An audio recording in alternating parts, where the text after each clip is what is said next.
Carbon fibre gives you that opportunity because within sort of 2 or 3 hundredths of an inch, the panels will be exactly as you want them. That means that when it comes to fitting the panels to the car, we have some very sophisticated aluminium jigs that the carbon panels clip into in a way which I can only describe as perfect. Everywhere is exactly in the right place. These jigs then slide up to the car, both from above, from the sides, front and rear, holding a panel. Those panels are then bonded or mechanically fastened with bolts onto the car, and they will be in exactly the position we want them to be. What happens with a steel chassis is that the tolerance is never as good as with carbon. You can expect, I mean in our case we do it very carefully, so we're looking at tenths of an inch with the chassis. There are some cars which are looking at quarters of an inch at least. We're looking at tenths of an inch with the chassis, hundredths with the body, so we need to put the body exactly where it should be and then bonded in that position. Then we know the doors will open, the seals will work, the windscreen will fit in, the wipers will work, all the things that have to happen. So our jig system allows us to do that very effectively. Some of our carbon fibre panels are what we call double skinned. That is that, for example, with a door, you'll have an outer carbon panel and an inner panel which will pick up the window lift mechanism, the speakers, door handle, those kind of things. And in fact, in the door's case, there's also a steel member in there, which is part of the side crash structure. Now, we bond those together and we bond the steel into the door. And what we had to do here was also interestingly different in that we developed different glues of different stiffnesses that would harden in different times, because we want a little degree of flexibility there. Obviously, carbon will expand in heat at a different rate from steel, so the bonding has to have a certain amount of flexibility in it. Some things that we want to be bonded so that they become one rigid structure will use quite a different glue. So it's one of the areas where I think a lot of our research has paid off in finding more sophisticated solutions.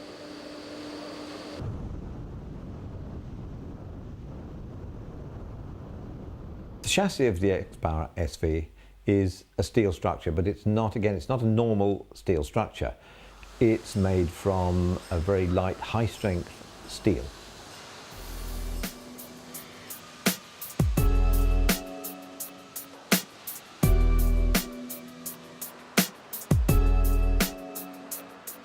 Our chief engineer, Giordano Casarini, had already worked with people in Italy called Vaccari and Bossi, and he introduced our little team to them.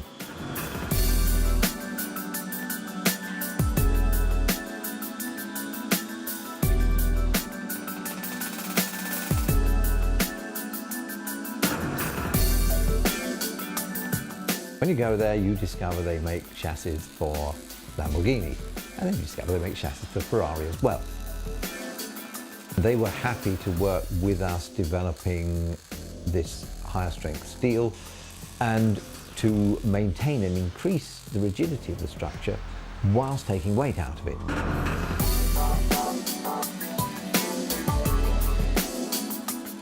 Mr. Bossi is a powerful character who runs the company. He has a passion for steel, so a delight to work with. And one of the things we wanted him to include in the chassis of the car was that it should have a tubular rollover structure that complied with FIA motorsport regulations, because we believe that in a very high performance car, such as the X-Power SV, you really want to make the best and safest structure that you can.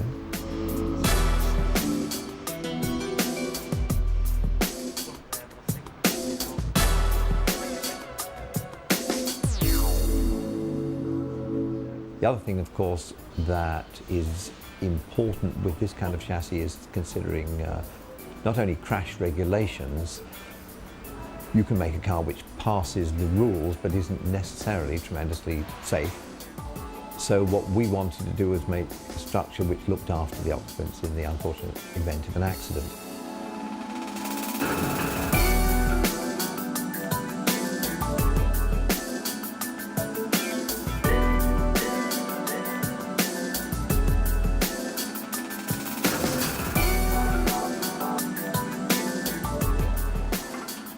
We chose an all-aluminium V8 engine. We chose it for a number of reasons, really. It's an American engine. It's made by Ford in America, but it's modified for us. Two different people who do that. One is a company called Sean Hyland in Canada, and the other is Roush Industries in America itself. Do you know, I like the sound of a V8. I think an American V8 sounds great. It's a simple V8, 4.6 litre, 4 valve per cylinder, double overhead camshaft, equipped with a T45 transmission that we modify, changing the fifth gear ratio and changing the flywheel, making it lighter for better and more crispy acceleration. The noise of this engine is absolutely impressive. It's not a noise, it's a music.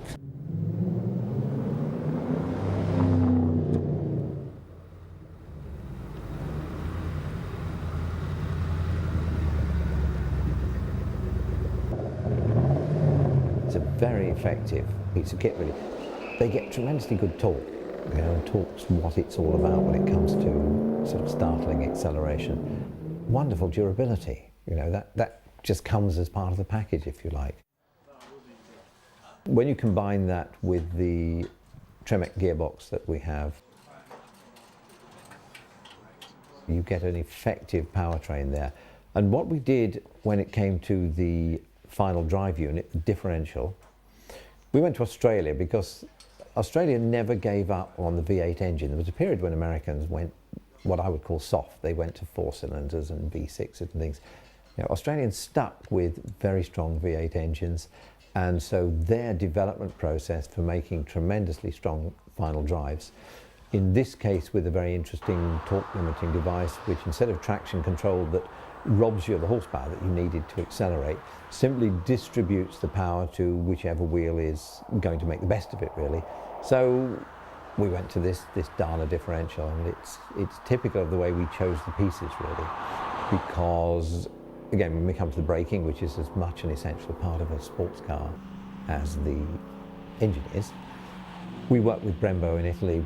Brembo make brakes for Formula One cars, they make brakes for Le Mans cars. They really know how to make good brakes.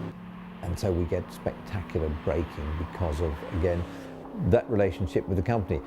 You don't just go out with a shopping basket and buy 4 brakes and stick them on the car. You have to work with the company to develop the braking that you believe the car should have. That is the best that's possible.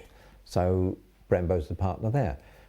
So the engine is now in the car, has been slided in gently in the car, and this is a feature of our chassis, that the engine can slide into it like in a race car, and as easy can come out. No need to have it come out usually, but it's easy to take it out. One important feature to notice is that the engine is in the front of the car, but is behind the center of the front wheel. So it's not a front engine, it is a central front engine. This is one of the features of this car. After the engine has been installed, we will fill it up with the proper machines that do the filling of the fluids, not in the way we think are right, but in the right way. We'll empty all the circuits and fill it up properly. Then it will go through a computer programming of the passive anti-theft system, and it will go through a complete checkup, checklist of electronic features, and at that point it will be started. And this is the end of the assembly line in Modena.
Grand craftsmanship is the hallmark of the MG X-Power SV, as it is for all the products across the X-Power range, from a luxurious interior trim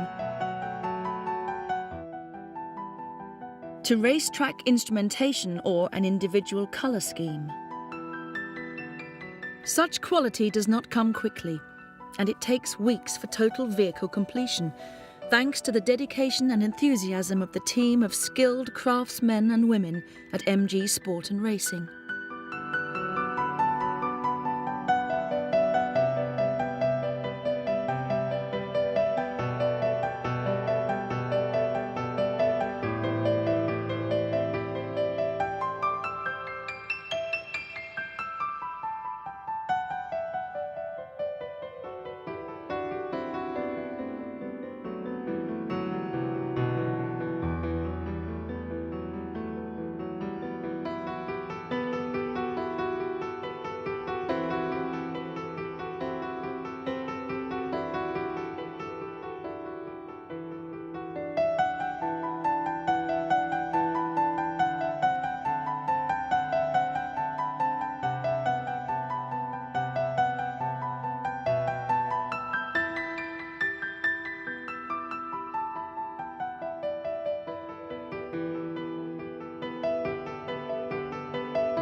Employing a combination of GPS and mobile phone technology, a device incorporated into the SV runs a diagnostic check each time the car is started.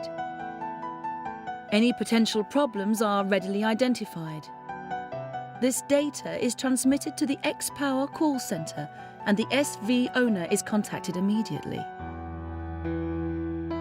The Omitech equipment also acts as a tracking system and vehicle immobiliser in case of theft. The MG X-Power SV is the first vehicle of its kind to be fitted with the Remote Service Platform, or RSP. The RSP is a fully integrated system developed by Omitech.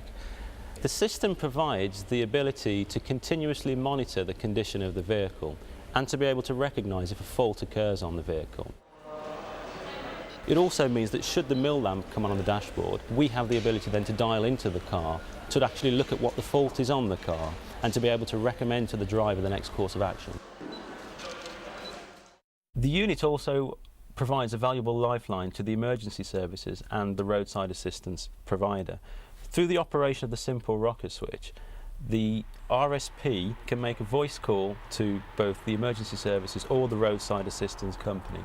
And through the integrated telematics system, the location of the vehicle can be readily identified, even should the owner be lost. In the unlikely event that the MG X-Power SV should be stolen, the module offers the ability to track and locate the vehicle and then to immobilise the vehicle in a safe and appropriate manner. We also provide the facility that should the owner wish to leave his car for a period of time, we can actually remotely lock down the car for that period of time, preventing access to the car and preventing the car from being started.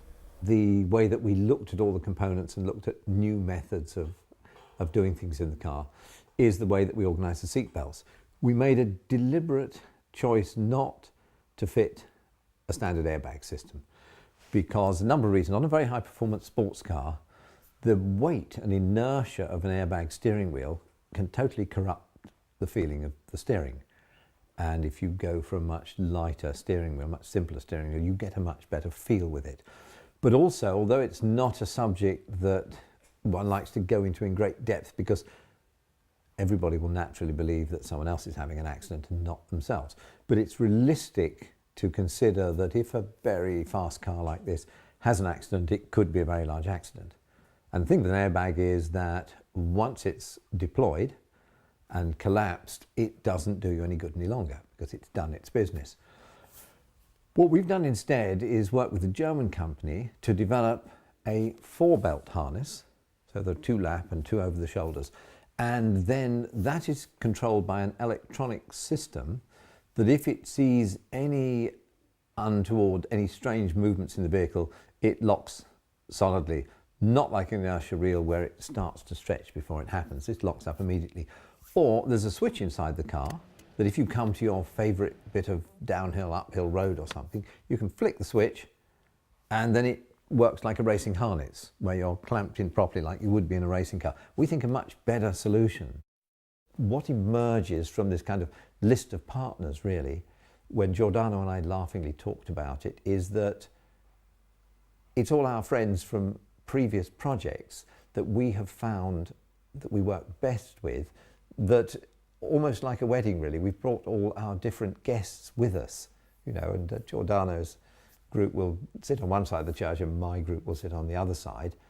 And it's one of the things we've done during the project is to have these group meetings with all our suppliers so they can talk to each other. You know, we can have a fine lunch and we can have some wine or some beer or something, get to know each other and realize that we're all contributing to the same project.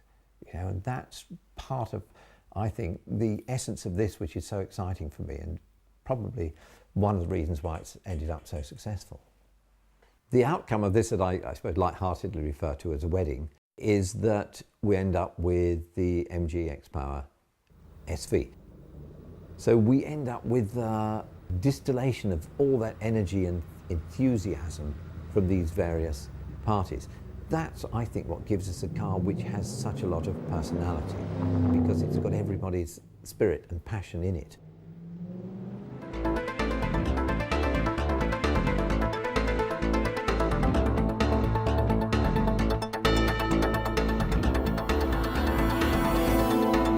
High in the hills above Modena is the testing ground for many Italian supercars, from Ferrari and De Tomaso to Lamborghini and Maserati.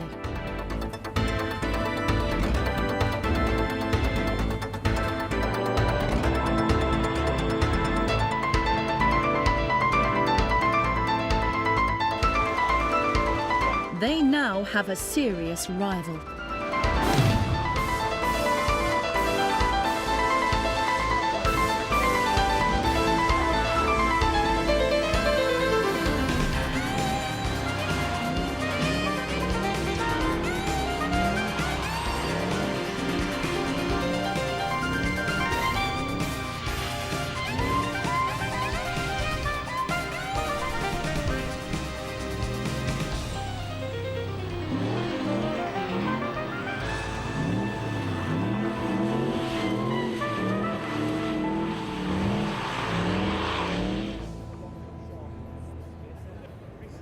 Please welcome our Group Chief Executive, Kevin Howe. Delivered on schedule and within budget, the MG X-Power SV was unveiled to the general public at the Birmingham Motor Show of October 2002.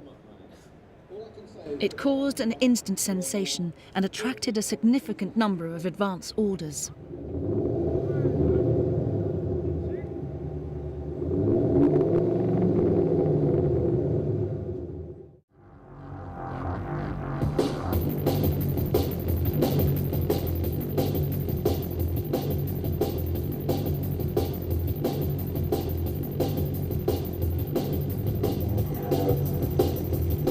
Obviously a question you get asked a lot is, so what's the rational reason for buying an X-Power SV? I say straight away, there is no rational reason, but there are an enormous number of emotional reasons for wanting to do so.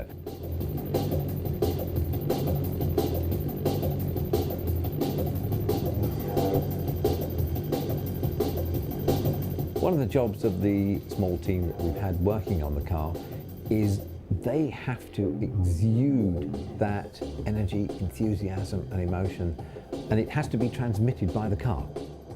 So the customer can read that and he knows he can join in that passion and that energy that the team had.